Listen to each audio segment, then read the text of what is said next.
So today we're going to look at the first Sunday schools in Australia. There's been a lot of critique of kids and youth ministry in the last 10 years, and that has included the ministry of Sunday schools. For example, I wanted to show you this quote.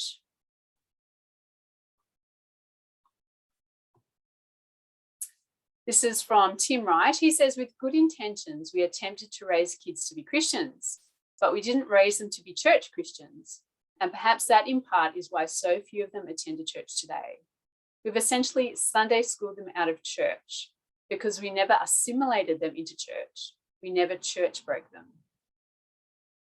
I think this quote kind of sums up part of the critique of Sunday schools, that this idea of Sunday schooling kids out of church, that lots of kids are involved in kids and youth ministry, but they've never actually felt a part of the Sunday congregation. And once they've finished their kids or youth ministry, they kind of drop out of church. There's a lot of critique, both theological critique and sociological critique of the Sunday schools, particularly in lots of people talk about siloing ministries. You know, there's the different age focused ministries are all in different silos. So you've got your kids ministry that doesn't have anything to do with the Sunday congregation, the youth ministry that doesn't have anything to do with the kids ministry or the Sunday congregation. And I think it's really helpful to think about our goals and usefulness of the different methods to kind of make a call on this debate. Should we be doing the same thing that we've been doing for a long time, or should we think differently about kids ministry? So let's go back to think about kids ministry before Sunday schools. How did we do ministry to kids before Sunday schools? Well, in the church, the ministry to kids sort of started with baptism. We baptized kids. And when a child was baptized, then they belonged to the church and they're a member of the body of Christ. So you feel like this is the kind of ministry that we have to children, isn't it? To baptize them. Then they were catechized. What that means is that they were taught the basic doctrines of the Christian church. So, you know, sort of basic things like who God is, how we're saved, who Jesus is. It was kind of a method of education that was very much rote learning. So they had to memorize. They were given a question and they had to memorize the answer. So catechism was very important in the church to ministry to kids. And then finally, when a kid was about the age of 14 to 16, they were confirmed. They were tested before they were allowed to be confirmed. So there's a little examination, usually by the priest, to see if they knew the catechism and that they actually understood what the basics of the Christian faith were. Then they were confirmed into the church as an adult believer. So ministry to kids before Sunday school had three elements to it. And then a child by the age of 14 to 16 was a full member of the church. All the family went to church. So even when a child was being catechized, often that would have been at home with their parents. Or sometimes if the parents weren't able to do that, it was the priest, the minister. This was ministry to kids before Sunday schools, and the parents had the primary responsibility for the teaching and discipleship of their kids. Then Sunday schools began, and I want to raise the question, why was Sunday school started in England? Really, there's a few different aspects of that. The Industrial Revolution in the 18th century was a really big part of that children and family moved to the city from the villages, and there was a lot of social dislocation. So that meant that rather than living in a small village where everyone's connected, where there's a church in the middle of the village, and people are, everybody knows everybody, and the children work at home with the parents, and the parents are teaching the children. Instead, there's this great dislocation with people moving to the city. Children are working. They're working in factories and mining and in coals. You'll see there a picture of children who are about to go into a factory. And very, very young children had to go to work 5 days a week, sometimes 6 days a week. Then on their day off, on the Sabbath, there are a lot of kids just running around the streets, breaking the Sabbath and enjoying their day off. But they were quite disconnected from the church and were not educated. They weren't given religious instruction by their parents. There was very low literacy in England, so it's hard to work out how high the literacy rates were. I read a statistic, it was about 30 to 60% for men in this time. Very broad, but obviously it was a very low literacy rate. So the kids aren't getting sort of basic education. Robert Rakes was the first to formalise and promote Sunday schools, the Sunday school idea in 1783. He was shocked by these children who were very poor and often destitute, being on the streets and being a social disturbance on the Sabbath. And in Gloucester, he began this Sunday school where he actually paid some women to teach children on a Sunday. He taught, the women taught the children both reading and writing, arithmetic, and they were also taken to church and were given religious instruction, including learning the catechism. They were given incentives to keep them learning, and there was some sense of trying to civilize them as well. They had to dress up to go to Sunday school and to clean themselves, have a shower, brush their hair, comb their hair, and be presentable as they turned up to Sunday school. Often they were given prizes, and these prizes were sometimes combs or clothes or sometimes food as well. So these kids are struggling, and this basic religious and secular instruction they're getting on a Sunday is all the education they get. The idea took off, and in 1831, there's 500,000 children in Sunday schools. Then by 1870, there's 3.5 million kids in Sunday school. So it's huge. The idea just spreads everywhere. Rakes was also a newspaper man, so he knew how to publicize the idea. He got it in the newspapers, and everybody heard about these Sunday schools.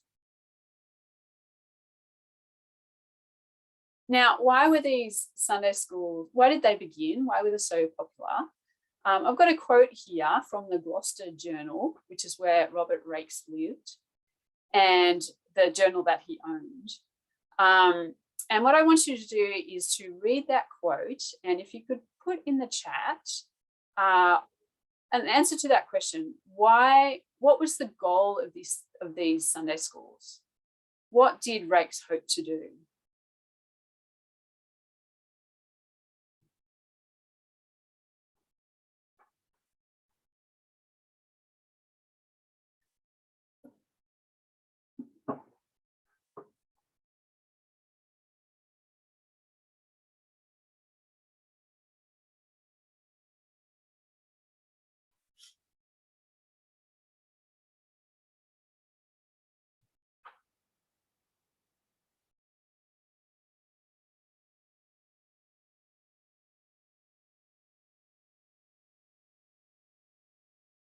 Can everyone see the whole quote?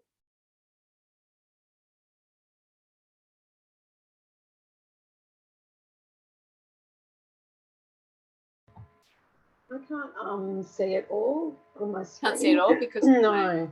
Yeah, so I don't know whether it's the way I've got a grid. Yeah.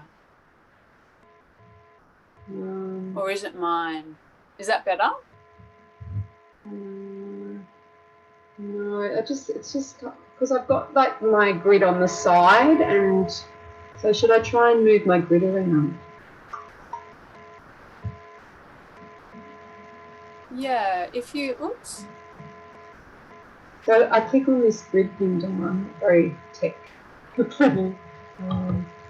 No, that's not. I think if you check, if you go to the top of the grid Yeah. and the far left, there's a hide. If you hover over, it says hide thumbnail video. Mm-hmm.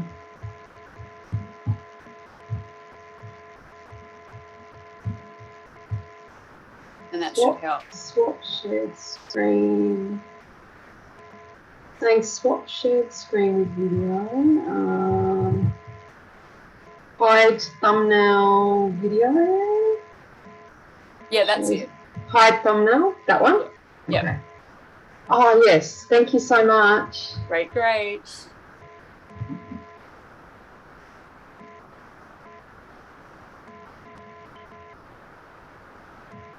Okay, let me read out these answers. It seems like his goal was to reform the children into good citizens. Yeah, especially when they're getting into trouble on Sundays. Social control in response to the perceived breakdown of social order. Like that. Make children into socially acceptable and functional members of society. Civilize the children to remedy evil. Get the children off the streets and reform their bad behaviour. A belief that catechism produces citizens, close association between Christian belief and citizenry. Instruction and socialisation in order to get children into the churches. I think that's a good summary too, this idea of instruction and socialisation, but also membership in the church. Keep the kids in line, give them a structure for the Sabbath, get them off the street, teach literacy, learn the catechism. And then bring unruly children under the instruction of the church. Or is that civilization? Reading, catechism, church. I think all these things come together, don't they? The socialization, the learning to read, learning the catechism, and then also becoming members of the church. Well done, good work.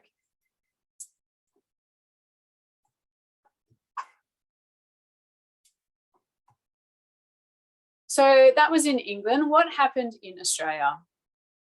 Let's look at the early Sunday schools in Australia. Pretty much they had the same sort of goal. This Sunday school that you can see there, I love this picture. It's the Sunday school at Holy Trinity Adelaide in 1839. And I love it because it seems to be one of those early wattle and dough buildings. 1839 was before Adelaide was even really a city. So it's a very early colonial building. Thomas Hassell was the man who began the first Sunday school in Australia. He was the son of a missionary. This missionary, Roland Hassell, had to return from Tahiti with his family because they had been persecuted in Tahiti. And Thomas was a young boy who had grown up in the colony in Sydney. LMS just means London Missionary Society. And the London Missionary Society missionaries worked, once they settled in Sydney, they worked alongside the Church of England chaplains. And in particular, they worked with Samuel Marsden, who was the chaplain in Parramatta. There were only two chaplains, by the way. There was Richard Johnson, who was in Sydney, and Samuel Marsden in Parramatta. Hassell started the first Sunday school in Parramatta in 1815 and actually became a minister in the Church of England. And even though his dad was kind of a congregationalist, you would call him, then he married Anne Marsden. So he married Samuel's daughter. Now, I have to tell you this wonderful connection for those people who know Mike Dicker, who's the principal of Youthworks College. He happens to be related to Thomas Hassell. How cool is that? Thomas Hassell is his great-great-great-great-grandfather. And I just love it that this love for kids and youth ministry has gone down the line to the principal of YouthWorks College. Isn't that cool? Thumbs up for that. Why did Thomas Hassell begin the first Sunday school? He had this experience when he was 19 and he was working in the merchant service, which is like, a shipping service in Sydney Harbour.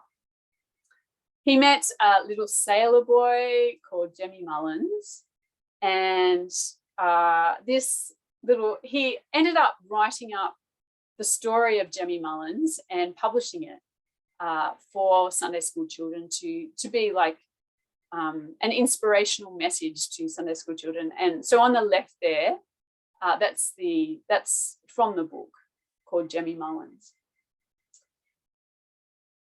Jemmy was an Irish boy, and Catholic, Roman Catholic. And apparently, according to Thomas Hassell, he knew nothing of true religion, that is, Protestant religion. He believed there was a God, but he swore a lot and cursed, swore very bitterly. He was very bright, but he couldn't read. So one day Thomas Hassell offered to read the Bible, teach Jemmy to read with him. And apparently they met at the only convenient time, which was 9 p.m. on a Sunday night. So they met from 9 till 10 p.m. In a few months, so he obviously wasn't very bright, he was able to read the New Testament. And there's a quote from the book where, as he read the New Testament, his mind evidently unfolded and a new light burst upon his soul. So Jemmy, according to Hassell, was converted. He embraced evangelical doctrines and he started going to the Church of England, and also going to temple. Chapel, not temple, chapel, which means like going to the Methodist chapel as well. Unfortunately then, after he was converted, within a year he'd actually died. So, you hear about sailors who couldn't actually swim. I think he couldn't actually swim. So he was on a boat, and there was another boat nearby, and he had his legs, one leg on one boat, one on the other. The boats moved apart and he fell into the harbour and he drowned. Hassell convinced, though, that he was converted and that he had entered a better world at his death. And Hassell used Jemmy as an example to other Sunday school children not to be taken in by the idolatry of Roman Catholicism, and to live good lives and to be ready. He said, have you repented and read the Bible attentively? You need to live in the fear of God and pray earnestly and fervently, because you never know when you might die. So Jemmy inspired him, and when Hassell left the merchant service and moved to Parramatta, where his family lived, Jemmy had inspired him to start a Sunday school at his house. Hassell was inspired by his experience with Jemmy, but no doubt he was also inspired by Robert Rakes and the Sunday schools in England. There's a story about Thomas Hassell that has been popular since 1913, but it actually has no primary evidence anywhere that people can find. So it's kind of anecdotal, but I'll tell you the anecdotal story anyway, because it's good fun and it could be true. One Sunday, Thomas was sitting in his living room at Parramatta, and he was reading the story of Robert Rakes and the first Sunday school. There were a lot of sort of Christian journals around at the time, and he was reading a Christian journal. While he was reading that journal, he was very sleepy and he started to nod off, and there was a fly that kept landing on his nose. He would whack it away, but finally he was woken up and he couldn't get to sleep. And then he started looking out the window, and there was these ragged poor boys who were playing out on the streets on the Sabbath. They were breaking Sabbath, just like Robert Rakes had been motivated by these kids playing on the Sabbath, breaking the Sabbath. So Thomas Hassell went outside onto the street and he invited the kids into his living room, started reading the Bible with them and reading the stories of the Bible. He thought it was just a one-off. But then the next Sunday, these same boys were knocking at his door at the same time and asked to be let in, and they wanted to hear more Bible stories. So he began to invite the kids in every Sunday to read them Bible stories and eventually to teach them to read themselves. As I said before, there's no primary evidence, but definitely Robert Rakes inspired Thomas Hassell, and Robert Rakes was used in the Sydney newspapers to be an inspiring story to find support when the Sunday schools actually began. So Robert Rakes was a big influence on the Sunday schools in Sydney. So the Sunday school in Parramatta was started. It was a very small beginning, but by 1817, the Sunday school moved to St John's, Parramatta, so the Church of England, and there were more than 150 children in that Sunday school, including convicts and also Aboriginal children. The Sunday school teachers were the Hassell children and Roland, the dad, but there were also the Marsden children, helped out as well, Samuel Marsden's children, and other missionary children that were there. So they were all young people except for Roland, and they spent a couple of hours in the morning teaching the Sunday school kids. Then they all went to church.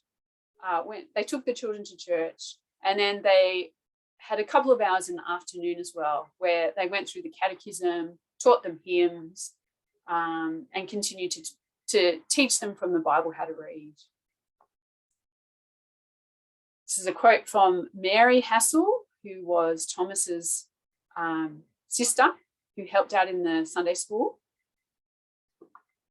I love this quote because of the beautiful image of the tattered and unwashed children piling on top of Thomas, and also that idea of them loving him, loving them so much. Whenever Thomas talked about the Sunday schools, he really talked about his love for them. Also, there were Aboriginal kids from the local tribes that they taught as well. So it really was a ministry to these poorer children, teaching them to read.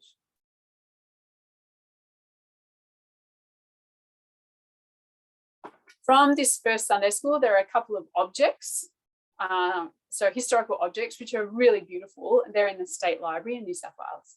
So on the left, you've got a silk banner from 1815, a silk banner of the first Sunday school in Parramatta.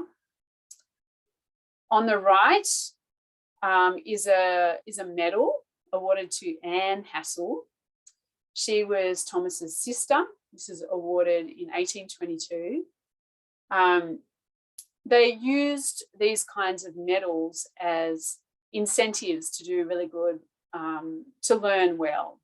And so Anne Hassell, this is just a really lovely example of the kinds of rewards you could earn as a Sunday school kid. From there, Thomas Hassell wanted other Sunday schools to be established all around the colony. And so he created a Sunday School Institute in 1815. So the institute, there were Sunday school unions and Sunday school institutes in England. So he certainly got the idea from there. He wanted to print lessons that other Sunday schools could use through the institution, and set up the first printing press in the colony in the Hassell home in Parramatta. He had monthly teachers' meetings and rules and regulations that the Sunday schools had to go by. The Sunday schools were run by a committee, and subscriptions were called for. That is, there were annual donations that people paid for to get the materials to run their Sunday schools. This was an ecumenical kind of institution. So in the Sunday school, the committee to run the Sunday school institution were Methodists, Congregationalists, and the governor, Governor Macquarie, was the patron of the Sunday schools. So what was the goal of the Sunday School Institute? In the rules and requirements, it says, for the establishing and promoting of Sunday schools through the colony, with a view to the instruction of poor children of both sexes to read the Holy Scriptures. So you can see there, it really is about learning to read. It's for poor children. And I think the assumption there is that richer children are taught at home or in the very few schools that were in the colony to read the Holy Scriptures. And I mean, I think the key things, you already sort of brought that up when we looked at Robert Rakes, the same sort of goals is to socialize or civilize the children, but also to convert the rising generation. They often use this term, the rising generation, this real concern that the next generation in the colonies will build the foundation of the colony on the Word of God. This really was an evangelical principle that was brought to the colony. The colony itself was a great experiment. If you think about taking the poor and convicts out of their context in England and taking them out to all the way across the world to Australia to give them like a second chance and to reform them. There's this great desire to build a society based on Christian values and principles.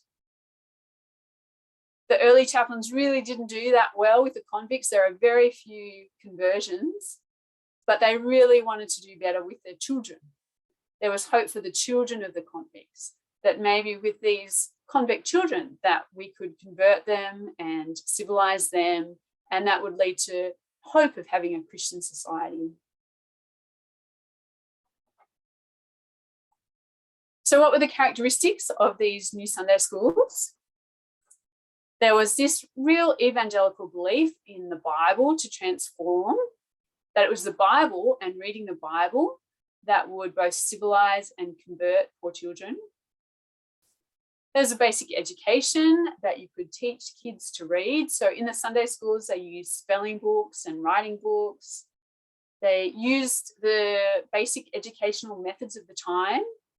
So they used older children to teach groups of younger children. They called them monitors. They had a big examination day once a year where the children were examined, that they had learnt the catechism, and they had to memorize big swabs of the Bible. So there was one report in one of the newspapers that the kids from St. Philip's, York Street had memorized a few of them had memorized all of Matthew's Gospel. I think, wow, they really were focused on the Bible. The doctrinal teaching was still important, that you teach the kids the catechism, which meant that you were teaching them a foundational understanding of the Christian faith. The Sunday schools were lay-led, so they weren't run by the minister, they were run by lay people in the church, and especially women had a really important place of being teachers in the Sunday schools. These Sunday schools worked alongside the family. So in the rules and regulations that Hassell came up with, they were to visit the children at their homes. So if a child was sick or if the child hadn't turned up for a while, the Sunday school teachers had to go to the homes of the family to find out what was wrong and to care for those children. And there was kind of a bit of a presumption that the children's parents weren't necessarily fulfilling their responsibility of these children. So the church had to kind of step in and do that religious instruction that the parents weren't doing. There's a real love and gentleness. So in the Sunday schools, you weren't allowed to use corporal punishment. We weren't allowed to, you know, hit the children at all or cane them. Whereas in the schools, there's a lot of caning going on. That wasn't allowed in the Sunday schools.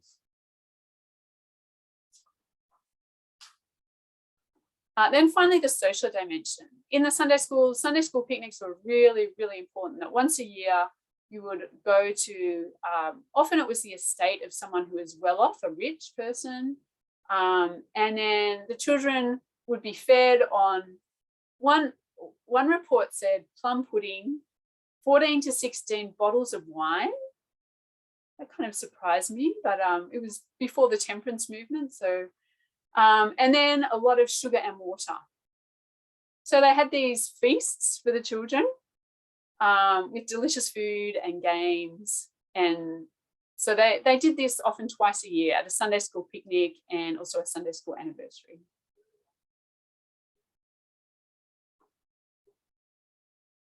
How did they develop? I'm just going to be really quick now so we don't run out of time, but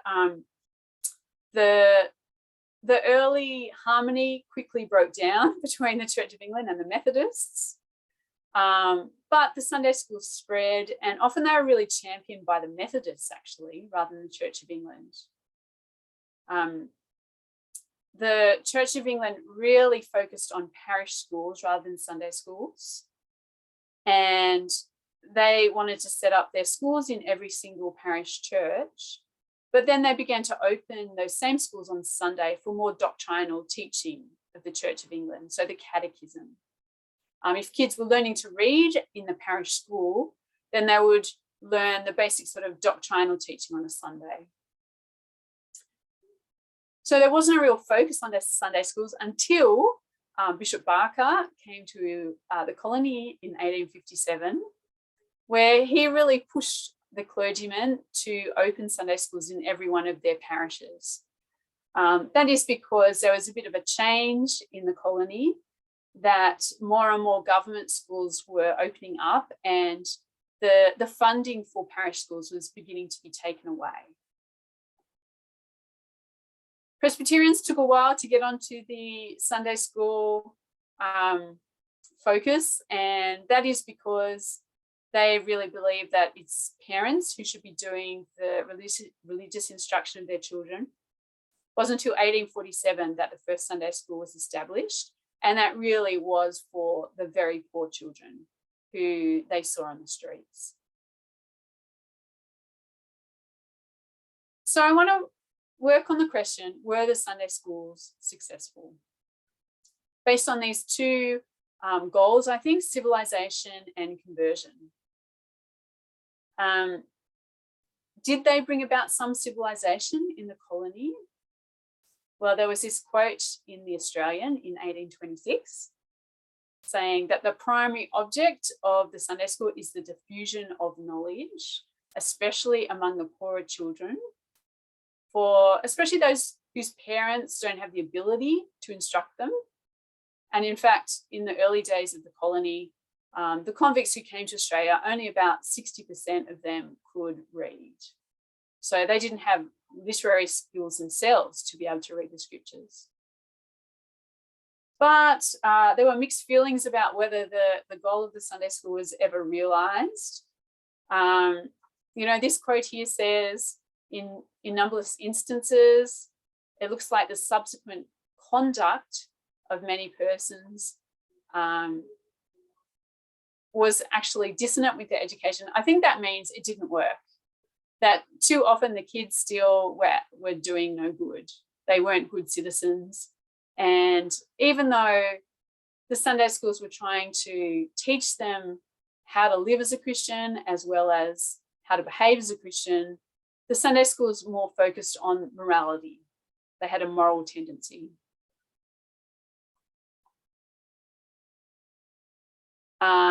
However, they did do some good socialization. I want to come back to that word. In bringing people together. The Sunday school picnics and anniversaries were probably one of the biggest things that happened in the colony each year. And to see the yearly examination, that is the examination of the Sunday school children, and the feast This is in the middle of the city, by the way, on the green before the parsonage. This was at St Philip's, York Street, were scenes which could not fail to rejoice the heart of every sincere churchman and to promote peace, harmony, and Christian feeling amongst the various classes of society residing in the neighbourhood.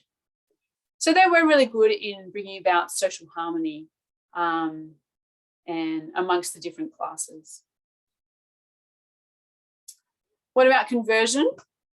Did the Sunday schools lead to the conversion of many children? Of course, that's hard to know. But Burton, who was a Supreme Court judge in Australia at the time, said by 1839, there was still a very small proportion of the population attending church. He said not more than 11,000 out of 77,000, thereabouts. So what's that? It's about a seventh? Is that right? Anyway, the real growth in church numbers in Australia happened between 1840 and 1880.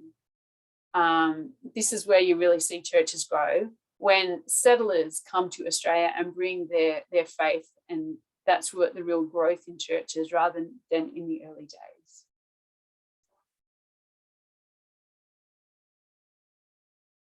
Rev William Calper, who was the minister, the first parish minister in the colony, he worked at St Philip's, York Street. He wrote a book called The Christian Training of Children by Their Parents. And he said for the last 50 years, Sunday schools have been doing their thing. And no doubt they've been attended with many excellent results, but these results have not been equal to what has been expected. It would be folly to suppose that 2 or 3 hours of religious tuition on the Lord's Day can have much general effect if evil habits are suffered in the other days of the week. He said Sunday schools aren't successful because really it's the responsibility of Christian parents to be helping their children to understand God's word and to grow in their faith.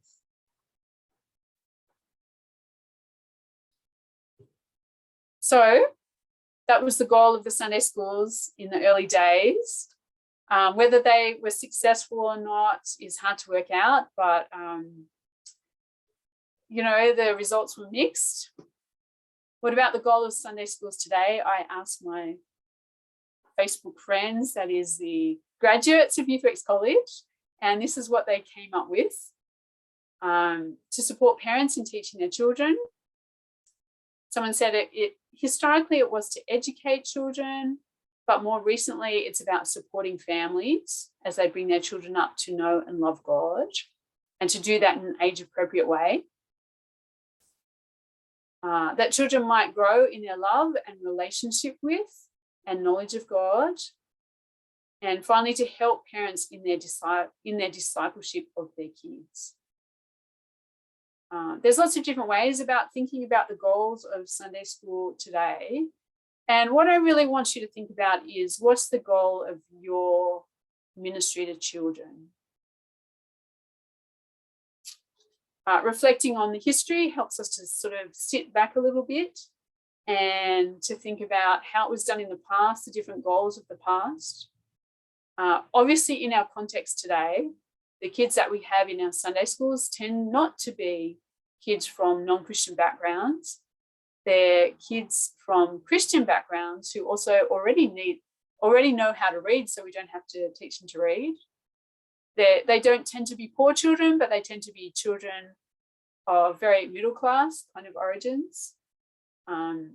Doesn't tend to be about socialization anymore, but more about educating, more about growing children in their faith and supporting parents, I think, in teaching their children.